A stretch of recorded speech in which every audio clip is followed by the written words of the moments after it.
Up next on Lion TV, we have a story over the food pantry here at SHS with Connor Lowe. We also have your very first weekly weather update for the new school year with Lily.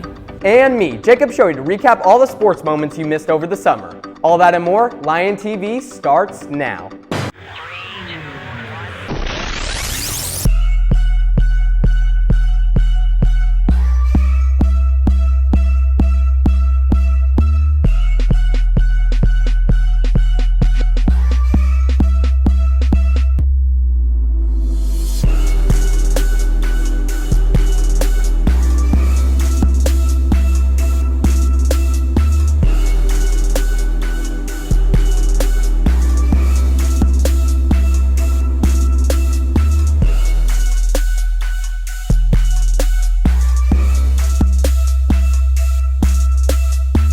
Welcome back, Lions. The start of this school year has been chaotic, but I can't wait for everything to kick off and to make some new memories. I'm Marley Price. And I'm Emily Tyler. You're watching Lion TV, where we'll cover everything you need to know twice a week for the rest of the year. Let's get started on these announcements.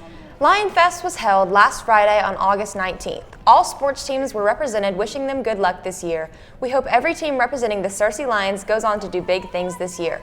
We also hope everyone attending had a wonderful time. Any student interested in running cross country this year needs to contact Coach Cooper by the end of the day.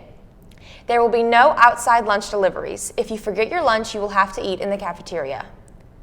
Students currently enrolled in Spanish class that are interested in joining Spanish Club need to see Miss Martin. Dues are $5. The first meeting is Tuesday, August 30th to elect a homecoming sweetheart. Anyone who ordered a 2022 yearbook and didn't pick it up at Sign the Lion can see Mrs. Cook in room 110. There are also extra books available for purchase at $60.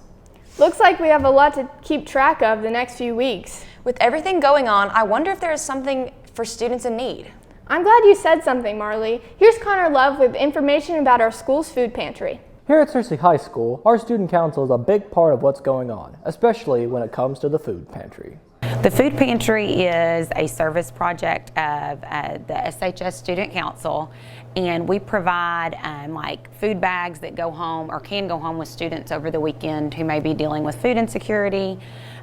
During longer breaks, we pack larger packs. So for Christmas break, spring break, Thanksgiving break, that kind of thing, we do a larger bag just to try to bridge that gap between what the school can provide through school breakfast and school lunch, and then when those students may be away from school. With all that food, you'd have to wonder where the food pantry could be at. The food pantry for the last few years has been housed in the office in the library. But we distribute through teachers. There are signs in the hallway, a few teachers that kind of always have bags, and then a student can get a bag by talking to any teacher, and they would get in contact with me, and we would get that distributed. That's quite a lot of food. They have to get it all from somewhere. Well, we get food through a variety of means. One way is that we shop out of our fundraised money for the food pantry, and then we will take donations of food from different groups, and a lot of the clubs here at Searcy High School will do mini service projects and donate the food to us or raise money and help us in that way. And so we have a lot of different ways that we bring in money and food to support the pantry. Thank you, Student Council. We really appreciate all the hard work that you do. Well, that's all I have for you, Searcy. Now back to the news desk. It's good to know we have resources for those around us in need. Yes, it is. Moving on to national news. Amazon has grown and grown in recent years, and in recent weeks, Amazon has said it will spend billions of dollars in two gigantic acquisitions that, if approved, will broaden its ever-growing presence in the lives of consumers.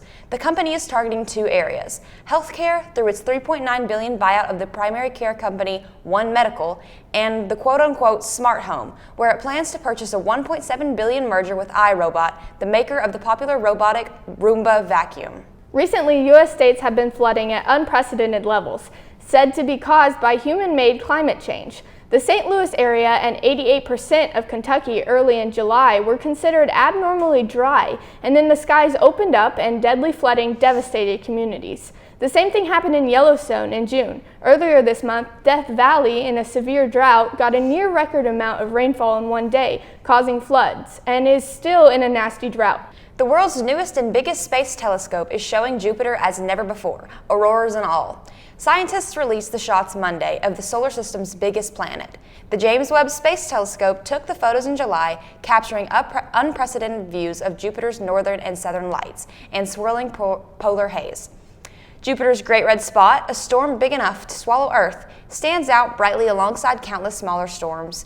One wide-field picture is particularly dramatic, showing the faint rings around the planet as well as two tiny moons against a glittering background of galaxies. Those are some great pictures. I can't wait to see more pictures of outer space in the future. Me too. But for now, let's see what our future forecast is. Well then, let's send it over to Lily Lindsay with this week's weather report. Good morning, Cersei. Today we have a high of 93 degrees with mostly sunny and an 8% chance of rain. Winds going northeast at 6 miles per hour, and the sun rose at 6:35 a.m. with a humidity of 62%.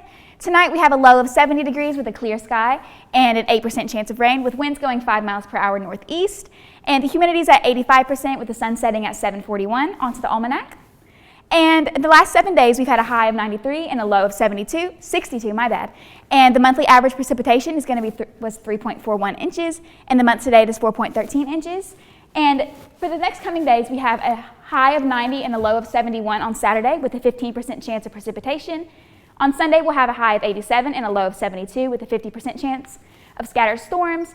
Monday, we're also going to have scattered thunderstorms with 86 and a low of 73 with a 58% chance of precipitation. Tuesday, we're going to have scattered thunderstorms with an 89 and a low of 71.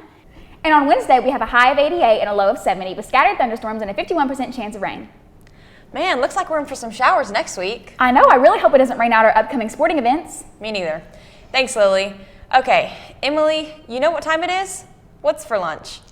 For lunch, we'll be having savory Salisbury steak, fresh baked whole grain biscuit, mashed potatoes, seasoned peas, beef gravy, and milk variety. Sounds good. Be sure to thank our lunch ladies for all their hard work when you go through the line. Definitely. What's next on the agenda, Marley? Next, we have all that we've missed in the sports world this summer with Jacob Shoei.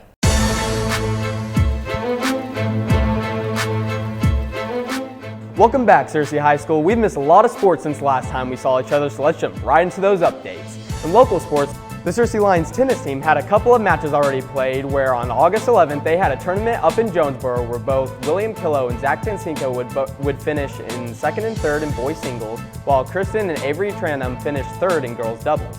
Their first regular matchup, though, would be here at the high school against BB this Monday, where both the boys and girls beat the Badgers, with the boys winning 9-1 and the girls 8-3. The Cersei Lions football team will have their first game of the 2022 regular season today as they will take their first snap up in Batesville against the Pioneers. We were able to get an interview with Wade Moore on how the Lions will handle their first game later today. I'm pretty pumped for it. I think we will be pretty good. We got a lot of fresh starters coming in, a lot of new people starting. We've been working hard, just going at it hard every day, going as hard as we could in practice, just getting ready for the season. Make sure to cheer on those Lions later today in hopes to get their season started on a good note. Now let's move on to those national sports where we have a lot to go over from this summer, starting off in the NHL and NBA, where both had their playoffs and finals played in June. Starting in the NHL, the Colorado Avalanche beat the Tampa Bay Lightning in 6 games to take their first Stanley Cup in over 20 years, while in the NBA, Stephen Curry and the Golden State Warriors would win their 7th finals in franchise history against the Boston Celtics in 6 games. Both leagues will start up again in the middle of September with the beginning of their preseason games. In the NFL, about a week ago, newly acquired quarterback for the Cleveland Browns, Deshaun Watson, was officially suspended from all the assault accusations made against him over the past year. He will be suspended 11 games from the regular season and will lose out on $5 million. The MLB season has seen some pretty crazy stuff within the past few months, including Yankees outfielder Aaron Judge's home run total for the season racking up to 48, where he's projected to end the season at 62. The Los Angeles Dodgers going on a rampage, being the first MLB team by the second week of August to reach 80 wins, and first baseman and future Hall of Famer Albert Pujols for the St. Louis Cardinals going on a hot streak as of late, where he is only 7 home runs away from reaching 700 in his career and number 4 of all time. Even though we only have a month and a half left of the season, we can expect a lot more to go down within that time. Well, Cersei, that's all the sports updates I have for you today. I hope everyone had a good first week back. Now let's send it to Marley and Emily at the news desk. Thanks, Jacob. Super excited to kick off the Lions football season this week. Me too. Well, it seems we've reached the end of this episode of Lion TV. Don't forget to subscribe to our YouTube channel, Searcy High Lion TV. And to follow us on Twitter at Lion TV, Instagram at Searcy Lion TV, and on Facebook at Searcy High Lion TV. Signing off, I'm Marley Price. And I'm Emily Tyler. We'll see you back here next week, Searcy.